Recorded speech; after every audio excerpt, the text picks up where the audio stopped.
Bonjour tout le monde, j'espère que vous allez bien. Vous est-il jamais arrivé de vous demander quelles étaient les premières méthodes de communication utilisées dans l'âge primitif et dans quel support les informations ont été gardées et comment l'homme a pu évoluer ces techniques de communication de stockage vers la technologie d'aujourd'hui? Et à travers l'histoire, quelles étaient les grandes innovations qui ont révolutionné le monde de communication et celle du stockage? Ce sont les principales questions dans lesquelles se déroulera notre modeste présentation et qui va être introduite par moi et ma collègue Noheila. Voici notre plan de travail. Il va être divisé en quatre parties. Premièrement, une introduction. Deuxièmement, on va voir les moyens de communication. Troisièmement, la partie de stockage de l'information. Et quatrièmement, et finalement, une petite conclusion. Depuis la préhistoire, les hommes ont toujours voulu communiquer entre eux. C'est pourquoi ils inventèrent de nombreux moyens pour pouvoir se transmettre ces informations. Au fil du temps, les hommes ont cherché à rendre la communication entre eux plus rapide et plus efficace. Pour cela, ils n'ont cessé d'innover passant des premières formes de langage à ce qu'on utilise de nos jours. Néanmoins, de crainte d'oublier des informations, ils inventèrent des supports et mirent au point des moyens techniques permettant de la stocker afin de pouvoir en disposer ultérieurement. La première technique, c'était celle de l'art rupestre. Pourquoi l'art rupestre? Les raisons qui ont poussé ces hominides à créer ces peintures sont encore inconnues, et plusieurs théories se sont affrontées au fil du temps, sans que jamais aucune n'obtienne l'assentiment de tous. Son histoire d'apparition était durant la préhistoire. Les hommes utilisaient des sons et des gestes pour pouvoir transmettre des informations à leurs destinataires. C'était exactement comme les animaux. Mais en évoluant, les hommes ont commencé à utiliser ces techniques pour pouvoir communiquer entre eux. Ce terme art rupestre désigne toutes les manifestations artistiques réalisées par l'homme sur des supports rocheux. Les hommes préhistoriques utilisaient plusieurs techniques. Il y avait la gravure, l'homme utilisait une pierre dure pour marteler un support rocheux, et il y avait encore la peinture. C'était en utilisant des poudres de couleur provenant des minéraux broyés afin de représenter les poils, les pelages d'animaux ou les crinières. On passe désormais à l'Antiquité avec l'apparition de l'écriture. Il est à ce moment-là que l'homme a commencé à écrire des textes. Cela marque le début de l'histoire de la communication. D'abord, l'écriture est un système de signes et de symboles graphiques. L'art rupestre n'est pas considéré comme une écriture. Tout d'abord, les premiers signes d'écriture apparaissent en Mésopotamie vers l'an 3300 avant Jésus-Christ afin de comptabiliser les têtes de bétail ou des sacs de grains. Les Sumériens utilisaient des roseaux taillés en pointe pour tracer des signes sur des tablettes d'argile. Ces signes sont appelés pictogrammes. Ensuite, ces signes vont peu à peu disparaître et laisser place à l'écriture cunéiforme. En les enfonçant dans l'argile, on obtient une forme de clou, d'où le nom cunéiforme. Cependant, seuls les scribes sont capables d'écrire avec ce type d'écriture, puis les écritures hiéroglyphes apparaissent vers l'an 3000 avant Jésus-Christ. Pour ces écritures, il existe trois sortes de signes. Premièrement, on a les pictogrammes qui représentent une chose ou une idée. Deuxièmement, les déterminatifs qui aident les lecteurs pour la compréhension des textes en classifiant les phonogrammes et les pictogrammes. Et finalement, on a les phonogrammes qui expriment un son. Le papier. Son histoire remonte vers l'an 105. Cylon a inventé le papier en Chine. Il réussissait en observant des guêpes, ce sont des insectes comme les abeilles, qui construisaient leur nid en ramollissant des fibres de bambou avec leur salive. Il a donc voulu les imiter en broyant des morceaux de bambou dans l'eau. Il obtient une pâte qu'il laissa sécher au soleil, et dans quelques heures, on aura notre premier papier. Le papier est une grande révolution dans la communication écrite, car il reste le meilleur support pour l'écriture. De plus, il est aussi une révolution dans le stockage d'informations. Il faut attendre 1440 environ pour que l'imprimerie fasse son apparition. À la base, c'était les Chinois qui étaient à l'origine de l'invention de l'imprimerie. Puis l'Allemand John Gutenberg est venu le perfectionner.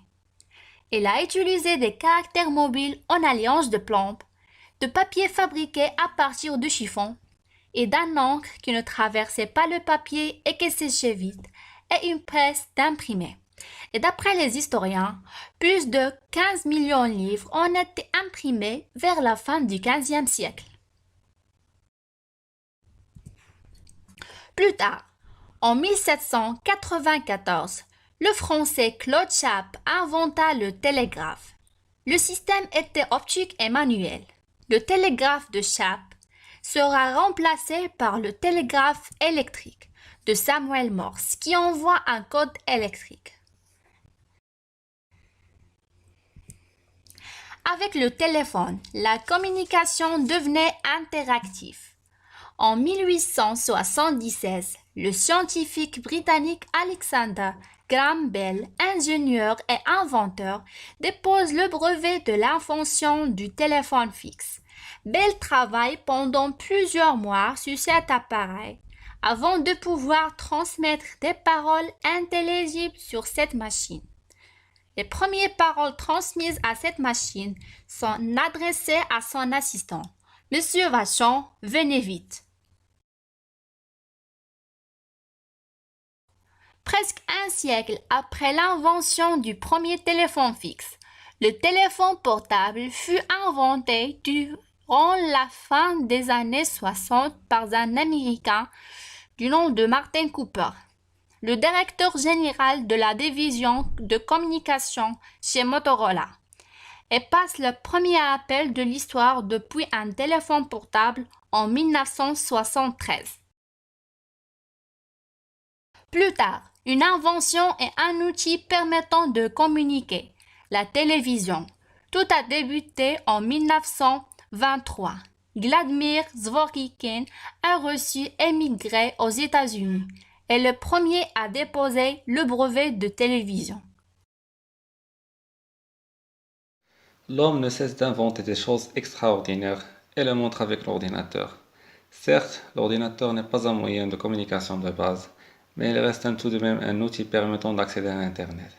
Un moyen de communication très courant de nos jours. Pour commencer, qu'est-ce qu'un ordinateur?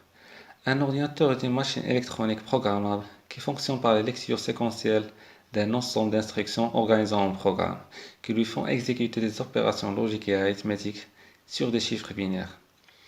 C'est en 1945 que le premier ordinateur entièrement électronique a été construit. Pour être Turing complet, il peut être reprogrammé pour résoudre en principe tous les problèmes calculatoires. L'Internet, c'est une véritable révolution dans le monde de la communication. C'est un réseau informatique à l'échelle mondiale. Au départ, l'Internet était un outil du monde de la recherche et de la science, né dans les années 60. Les informations n'étaient échangées au début qu'entre les universités et les institutions. La puissance de l'informatique et des télécommunications ont été utilisées conjointement pour l'approfondissement des connaissances. En termes commerciaux, l'Internet facilite la communication d'une relation d'affaires aux professionnels avec leurs clients et le public en général. L'Internet est également très utile en médecine qui, depuis qu'il a commencé à être utilisé, a sauvé de nombreuses vies. Les médecins qui envoient des courriers à d'autres, même à l'étranger, pour de meilleures opinions et d'aider ou même la recherche d'informations sur la maladie, le traitement et la guérison. L'Internet offre aussi des avantages particuliers aux personnes handicapées ou en mobilité réduite, car il leur permet d'accéder à des informations et à des distractions en provenance du monde entier. Depuis l'origine de l'humanité, l'homme n'a cessé de laisser des traces écrites pour le stockage de l'information. La peinture, c'est la première solution qu'a trouvée l'homme pour stocker une information sur des murs de grotte en ajoutant des colorants naturels. L'exemple le plus connu de peinture rupestre sont les fresques présentes sur les parois de la grotte de Lascaux. Les tablettes d'argile sont apparues avec la naissance des premières civilisations mésopotamiennes pour réaliser ces tablettes. Les scribes prenaient de l'argile fraîche, ils les façonnaient afin d'obtenir un support plat sur lequel ils pouvaient écrire et enfin cuissaient la tablette dans un four pour la rendre solide. Papyrus est un support d'écriture obtenu grâce à la transformation des tiges de la plante Cyperus papyrus. Son invention remonte à près de 5000 ans.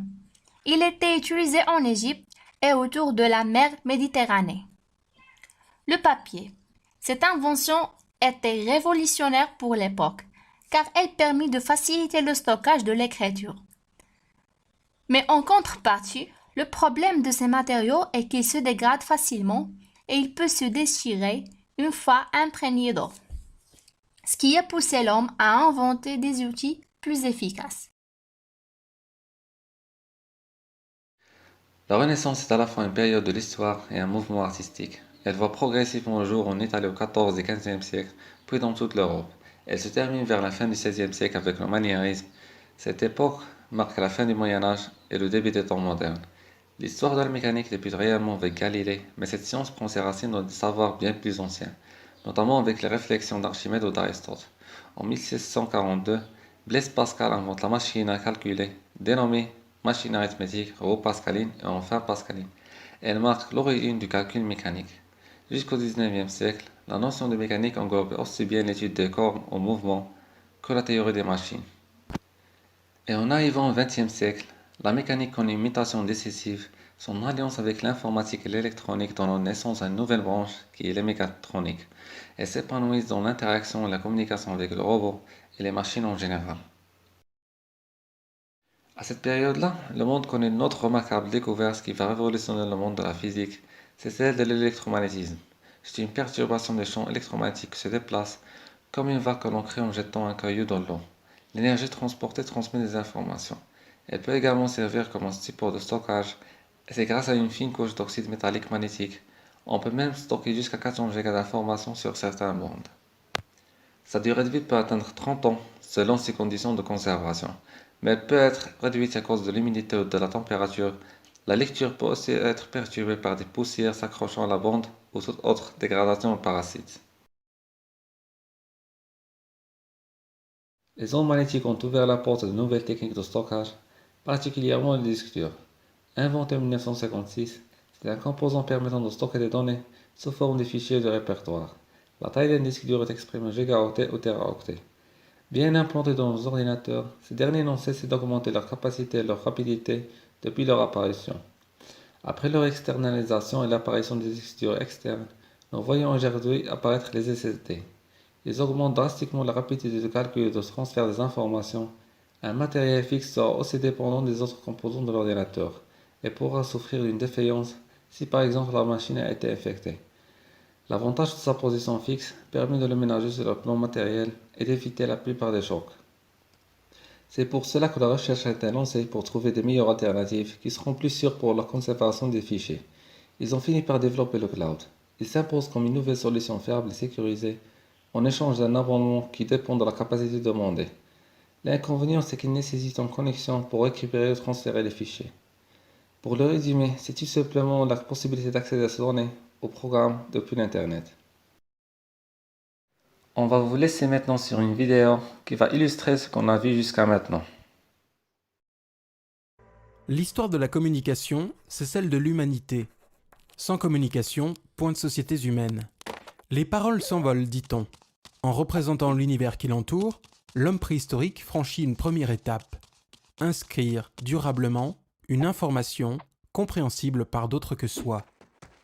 À quelques millénaires de là, l'écriture devient un formidable moyen de résumer et transmettre une pensée complexe en quelques signes simples. Le deuxième défi de la communication fut le choix du support. De la pierre au papier, du burin à la presse imprimée, le support devient de plus en plus léger et surtout facilement reproductible. L'information devient ainsi multipliable et diffusable à l'infini. Troisième défi, transporter l'information. Et là, plusieurs facteurs entrent en jeu. Tout d'abord, la distance entre les deux correspondants. Pendant longtemps, les animaux ont été très utiles pour la combler. Ensuite, la vitesse et les infrastructures.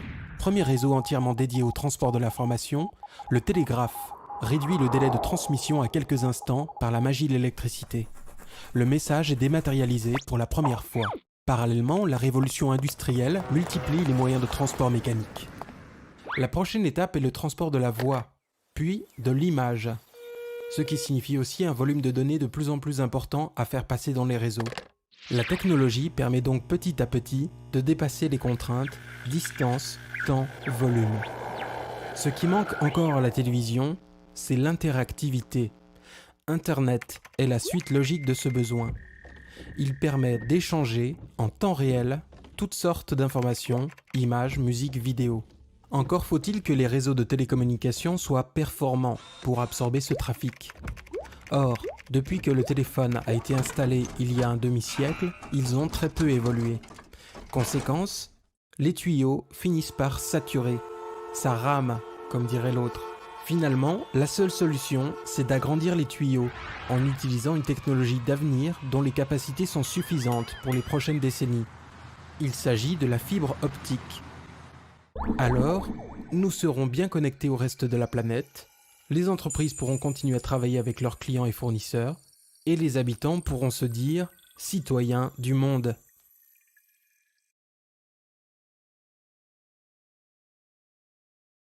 Pour conclure, nous pouvons dire que l'homme a pu, depuis plus de 50 ans, développer des moyens de communication et de stockage d'informations de plus en plus performants, passant d'un simple dialogue entre deux individus en face à une communication quasi instantanée d'un bout à l'autre du globe et même au-delà, passant d'un texte écrit sur une tablette d'argile à plusieurs milliards d'informations stockées dans le cloud. Et enfin, merci pour votre attention.